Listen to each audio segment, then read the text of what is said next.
नमस्कार बच्चों, क्लास 8 में आप सभी का स्वागत है। आज हम अध्याय 3 स्टार्ट करने जा रहे हैं। अध्याय 3 है संश्लेषित रेशे और प्लास्टिक। तो संश्लेषित रेशे समझने से पहले हम इससे पूर्व पढ़ चुके हैं उस ज्ञान को थोड़ा सा याद करें कि ये रेशे संश्लेषित रेशे हैं। आप जो वस्त्र पहनते हैं, कपड़े हम जो पहनते हैं, वास्तव में ये कैसे बनते हैं, ये हम इसके पूर्व पढ़ चुके हैं कि ये रेशों से बनते हैं, फाइबर से, तंतुओं से निर्मित होते हैं। ये तंतु कितने प्रकार के होते हैं? ये रेशे जो है, तो ये रेशे दो प्रकार के होते हैं, प्राकृतिक रेशे और कृत्रिम रेशे। प्राकृतिक रेशे जो है, जो कि ये भी दो प्रकार के होते हैं, पादप रेशे और जांतव रेशे। पादप रेशे जो पादपों से प्राप्त होते हैं, जैसे कपास और पटसन आदि जो है, ये पादप से प्राप्त होने वाले रेशे पादप रेशे कहलाते हैं। और वे रेशे जो जंतुओं से प्राप्त होते हैं, ये जांतव रेशे कहलाते हैं, जैसे ऊन और रेशम आदि जो है, ये जांतव रेशे कहलाते हैं। पादप रेशे के उदाहरण जैसे वस्त्र बनते हैं, इससे विभिन्न कपड़े अपने जो हैं, ये सूती वस्त्र, चादरें आदि जो हैं, जो कि कपास से बन रहे हैं, ये कपास से बनते हैं। तो ये और पटसन हमने जो कहा, पादप रेशे जो पटसन से प्राप्त होते हैं, ये पटसन पादप है। और इसी प्रकार कपास, ये भी एक पादप का नाम है। और उससे ये प्राकृतिक रेशे जो प्राप्त किए जाते हैं, तो इससे बोरे आदि जिसमें गेहूं आदि भरा हुआ आता है, या स्कूलों में जो टाटपट्टियां बिछाई जाती है, जूट जिसको ये सब जो है, ये बैठने के आसन, ये पादप से पटसन से प्राप्त किए जाते हैं। जांतव रेशे जो जंतुओं से प्राप्त होते हैं, हमने कहा जैसे ऊन जो है हमको भेड़ से प्राप्त होती है, और रेशम जो है रेशम कीट से प्राप्त होता है, जिसकी साड़ियां आदि और अन्य वस्त्र बनते हैं रेशम के, रेशम कीट।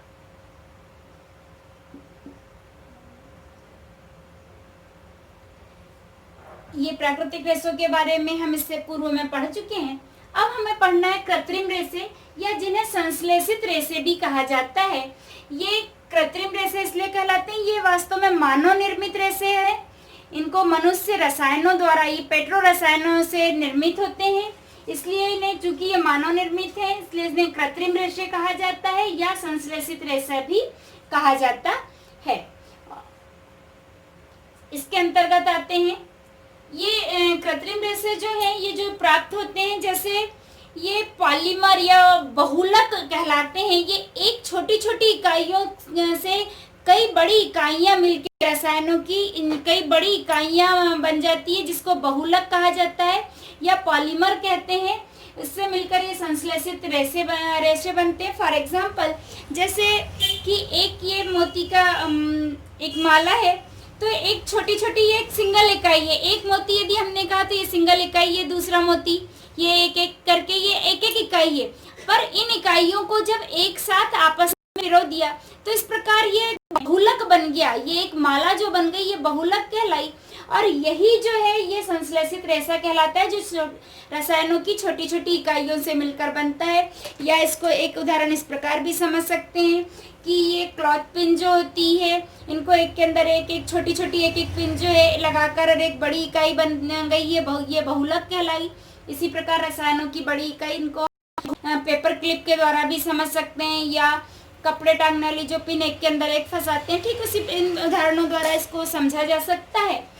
तो ये संश्लेषित रेशे जो हैं, ये छोटी छोटी इकाइयां जो बड़ी बनती हैं और बहुलक कहलाते हैं, उनसे ये रसायनों से बने होते हैं। इनके एग्जाम्पल ये तीन प्रकार के, जैसे रेयान, नाइलॉन और पॉलिएस्टर और एक्रेलिक जो है, ये इसके बारे में पढ़ेंगे। जैसे पादप और जांतव रेशे हैं, ये पूर्णतः कृत्रिम रेशे हैं जो रसायनों से प्राप्त होते हैं। लेकिन ये रेयान जो है, ये कृत्रिम तो है, रसायनों से तो बनता है, पर कास्ट लुगदी से प्राप्त किया जाता है। कास्ट लुगदी, कास्ट यानी लकड़ी, लकड़ी की लुगदी का उपचार, रसायनों द्वारा उपचार करके रेयान प्राप्त किया जाता है। तो ये रेयान जो है, जो ये रेशम जो था, रेशम जो कि बहुत सुंदर लगता है, चमकीला होता है और बहुत महंगा भी होता है। तो इसके बारे में, इसको प्राप्त करने निकले कि इसके समान कुछ हम कृत्रिम बना सके। मानव जो है ये तो हमेशा ऐसा ही आविष्कार करते रहा है, तो ऐसी चीज को बनाने के लिए धीरे धीरे जब उस पर कार्य करते रहे तो कास्ट लुगदी का रासायनिक उपचार करने पर रेयान प्राप्त किया, और यह रेशम के समान दिखाई देता है, लगभग उतना नहीं पर हाँ उसके समान दिखाई देता है, इसलिए रेयान को कृत्रिम रेशम भी कहा जाता है। रेयान को कृत्रिम रेशम भी कहा जाता है। इसमें उसके समान शाइनिंग होती है और इससे चादरें, गलीचे आदि बनाए जाते हैं। जैसे चादरें जब बनाई जाएंगी तो ये चादरें जो बनती हैं रेयान की, तो चादरों में जो है रेयान प्लस कपास होता है, रेयान प्लस कपास मिक्स करके चादरें बनाई जाती है। गलीचे जो बनेंगे इसमें रेयान प्लस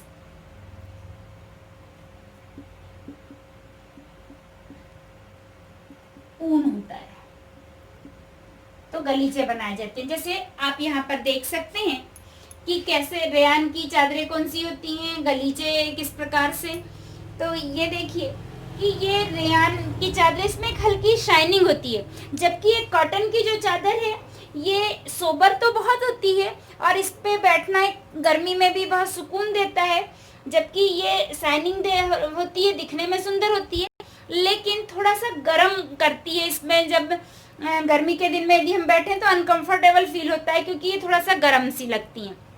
और ये रेयान प्लस कपास मिक्स करके बनाई जाती है। इसी प्रकार ये गलीचा जो है, ये गलीचे जो हैं ये रेयान में ऊन मिक्स करने पर इस प्रकार से ये गलीचे बनाए जाते हैं। तो ये रेयान हो गया। फिर कृत्रिम रेशे जो है उसका दूसरा है नायलॉन।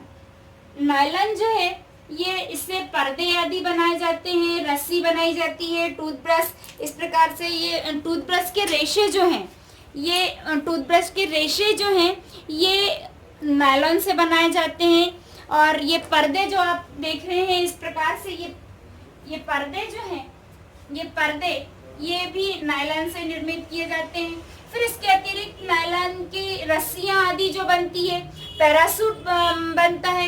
ये नायलॉन की रस्सी इतनी मजबूत होती है, ये बहुत प्रबल और प्रत्यास्थ होता है कि पहाड़ों पर चढ़ने वाली रस्सी भी जो है ये नायलॉन से निर्मित की जाती है। पैरासूट इससे बनाए जाते हैं, ये बहुत ही मजबूत होता है। और टोटली जो है ये इसमें पूरे रसायनों से ही बनता है। ये सर्वप्रथम इसको जल, कोयला और वायु मिला के नायलॉन का निर्माण किया गया था। इसमें रॉ मटेरियल के रूप में, कटर के रूप में न किसी पेड़ पौधे का उपयोग किया जाता है और न ही किसी जानवर रेशे का उपयोग किया जाता है।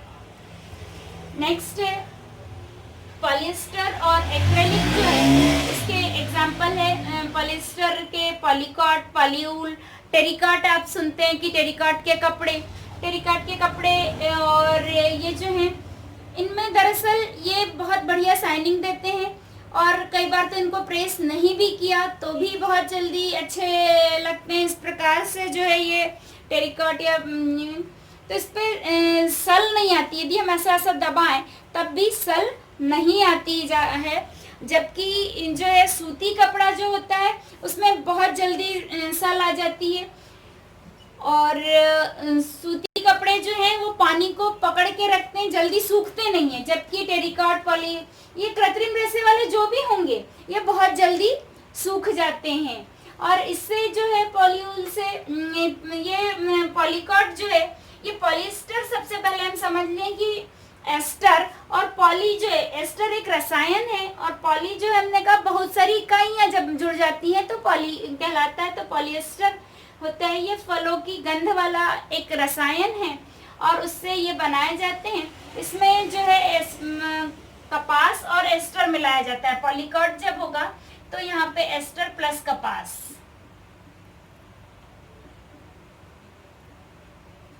और पॉलीवूल जो रहेगा एस्टर प्लस ऊन, इससे मिलकर पॉलीवूल बनता है। पॉलीवूल की स्वेटरें जो हैं आप देखते होंगे आजकल मार्केट में एक से एक बहुत सुंदर सुंदर स्वेटर आती हैं, क्योंकि इससे बहुत कलरफुल बनाए जाते हैं। ये कृत्रिम रूप से बहुत से कलर्स इनको दिए जा सकते हैं, इसलिए बहुत प्यारे प्यारे कलर्स में अवेलेबल होती हैं।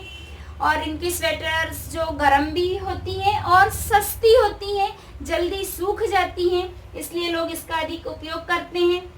और इसके ब्लैंकेट आदि जो होते हैं ये भी बहुत सुंदर लगते हैं, सस्ते मिलते हैं। कृत्रिम रेशों का उपयोग का एक मेन रीजन जो है, इसके गुणधर्म जो है कि एक तो ये सस्ता होता है, दूसरा जो है ये सूखता जल्दी है, तीसरा जो है इस पे अधिक तेज प्रेस करने की आवश्यकता नहीं होती है, या प्रेस यदि नहीं भी किया तब भी इस पे उतनी सलवटें नहीं आती। ये प्रबल और प्रत्यास्थ होता है, ये अधिक लंबे समय तक चलता है, अधिक टिकाऊ होते हैं ये, इसलिए इनका उपयोग अधिक किया जाता है। और एक और इससे ये होता है कि वृक्षों को काटने की आवश्यकता नहीं होती, न ही किसी जंतुओं को इससे नुकसान पहुंचता है, क्योंकि ये पूर्णतः रसायनों से बनाए जाते हैं। तो इस प्रकार ये पर्यावरण हितैषी माने जाते हैं। लेकिन इनसे एक हानि यह भी है कि ये रेशे यदि हम, जैसे ये भी नायलॉन साड़ी, ये इस प्रकार के कपड़े यदि हम पहने हुए हैं और किचन में काम कर रहे हैं, मान लीजिए खुदा न खास्ता किसी कारणवश आग लग गई, तो ये कपड़े जो है पिघलते हैं और पिघलकर बदन से चिपकते हैं। ये इसकी एक बहुत बड़ी हानि है। जबकि यदि हम इसी की जगह कॉटन वस्त्र पहने हों, सूती वस्त्र पहने होते हैं, तो ये रेशा जल तो जाता है पर पिघलता नहीं है और बदन पर नहीं चिपकता है। तो इस प्रकार ये पॉलिएस्टर और एक्रेलिक से इस प्रकार से जो है आप ये ब्लैंकेट आदि एक से एक सुंदर सुंदर ब्लैंकेट्स मार्केट में मिलते हैं, जो कि गर्म भी होते हैं, सस्ते होते हैं, इसलिए इन कृत्रिम रेशों का उपयोग किया जाता है। आगे हम प्लास्टिक के बारे में नेक्स्ट वीडियो में पढ़ेंगे। तब जय हिंद, जय भारत।